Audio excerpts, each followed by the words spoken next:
Hello दोस्तों, स्वागत है आप सभी का बालाजी स्टडी एम चैनल पर। सुपर टेट के अंतर्गत हम जो है शिक्षण कौशल सब्जेक्ट को स्टार्ट कर रहे हैं और आज हम शिक्षण कौशल विषय के अंतर्गत जो टॉपिक नंबर 1 है आपका शिक्षण की विधियां एवं कौशल। तो शिक्षण की विधियां एवं कौशल के अंतर्गत आज जो है हम क्लियर करेंगे यहाँ पर शिक्षण की विधियों को।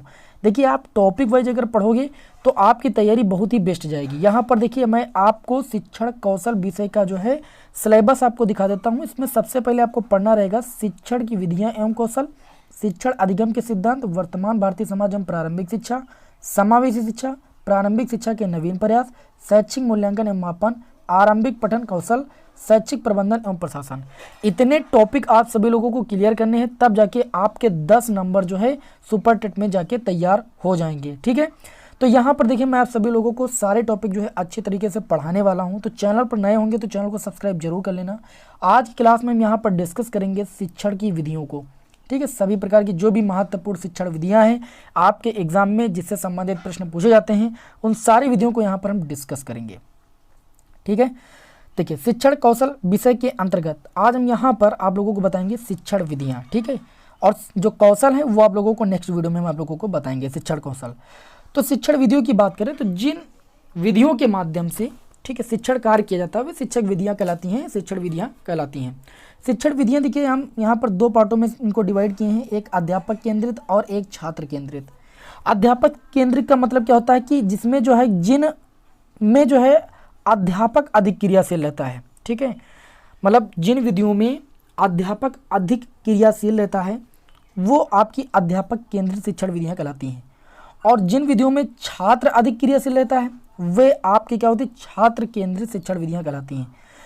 अब अध्यापक केंद्रित के अंतर्गत मैंने आप लोगों को व्याख्यान विधि और व्याख्यान युक्त प्रदर्शन विधि और कहानी विधि और पाठ्य पुस्तक विधि के बारे में मैं अभी आप लोगों को यहाँ पर बताऊँगा। ठीक है, और छात्र केंद्रित जिसमें छात्र अधिक क्रियाशील रहते हैं उसमें प्रयोगात्मक विधि है, प्रोजेक्ट विधि है, समस्या समाधान विधि है, खेल विधि है, अन्वेषण विधि है, इसको ह्यूरिस्टिक विधि भी बोलते हैं, और किंडरगार्टन विधि है। ठीक है, ये एक पद्धति है। इसके जन्मदाता फ्रॉवेल हैं, आप सभी लोगों ने अच्छे तरीके से पढ़ा भी है, इसको आप तैयार कर लीजिएगा, किंडरगार्टन।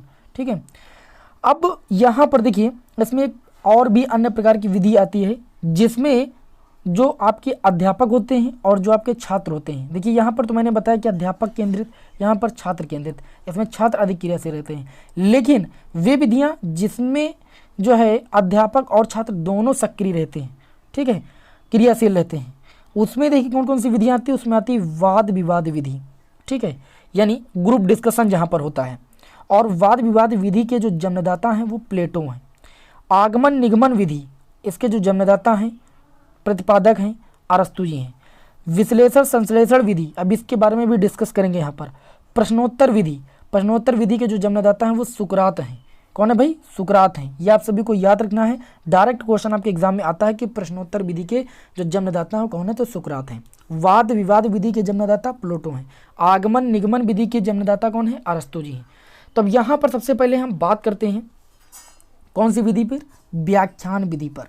तो व्याख्यान विधि क्या होती है भाई? देखिए, ये आपकी जो होती है वो सबसे प्राचीन विधि होती है। कौन सी विधि होती है भाई? सबसे प्राचीन विधि होती है। ये सबसे सरल विधि होती है और कम समय में अधिक शिक्षण होता है। अब व्याख्यान विधि में क्या होता है, जो शिक्षक होता है, जो अध्यापक होता है, वो व्याख्या करता है, व्याख्या के माध्यम से विद्यार्थियों को पढ़ाता है। ठीक है, उसमें क्या करता है, जो अध्यापक है वो लेक्चर देता है, और इस वजह से इस विधि में जो कमियां होती हैं वो कौन कौन सी होती है? इसमें छात्र निष्क्रिय हो जाते हैं। अध्यापक अपना लेक्चर देते रहते हैं तो छात्र क्या होते हैं, सुनते सुनते निष्क्रिय हो जाते हैं, उनकी जिज्ञासा शांत नहीं हो पाती है, क्योंकि वो सुनते हैं और सुनने के पश्चात उनमें जिज्ञासा होती है। लेकिन इसमें क्या होता है, चूँकि ये व्याख्यान विधि जो है, अभी मैंने आपको बताया कि ये अध्यापक केंद्रित विधि है, इसमें जो होता है अध्यापक जो है क्रियाशील रहता है।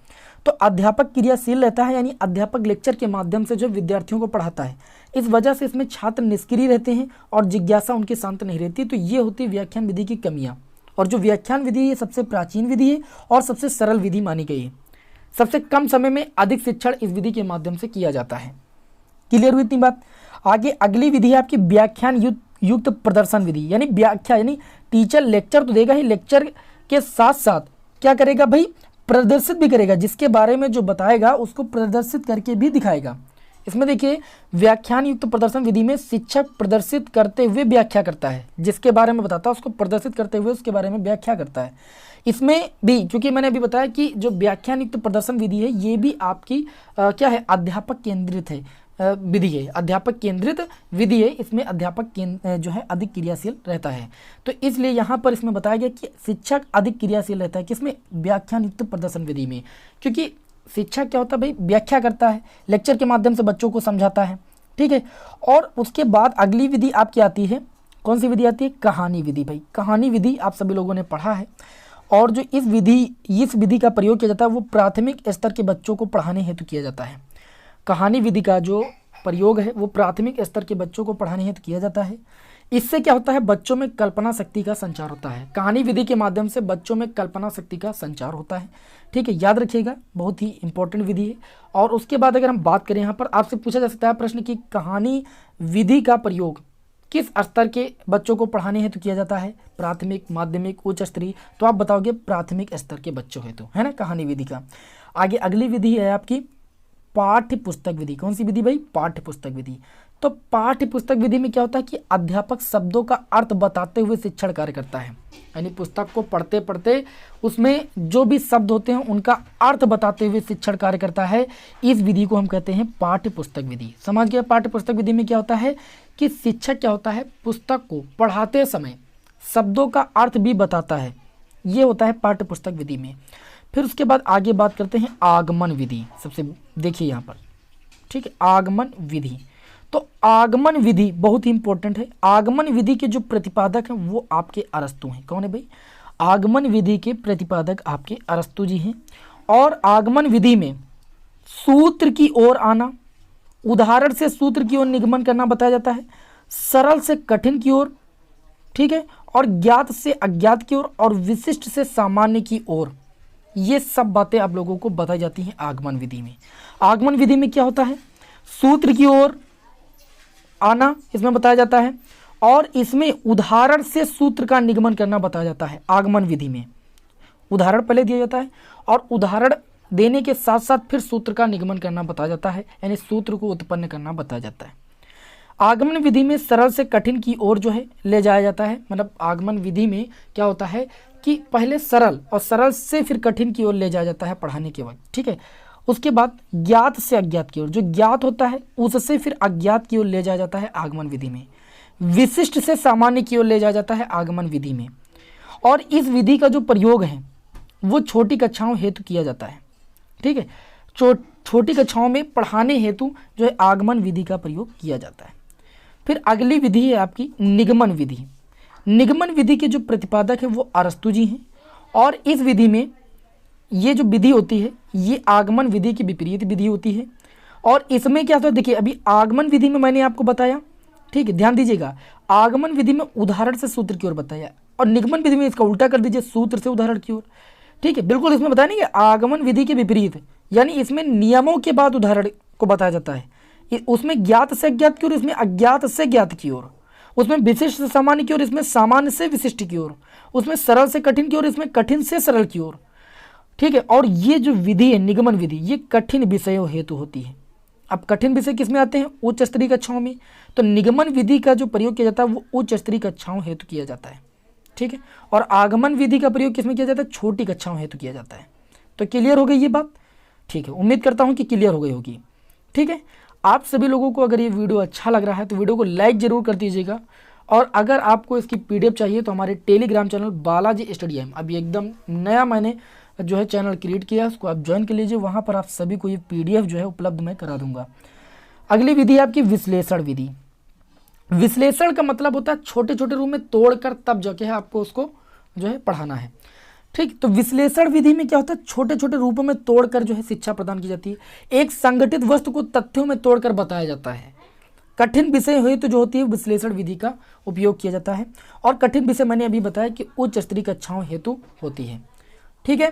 तो विश्लेषण विधि का प्रयोग भी उच्च स्तरीय कक्षाओं हेतु किया जाता है। ये बातें आप सभी को याद रखनी।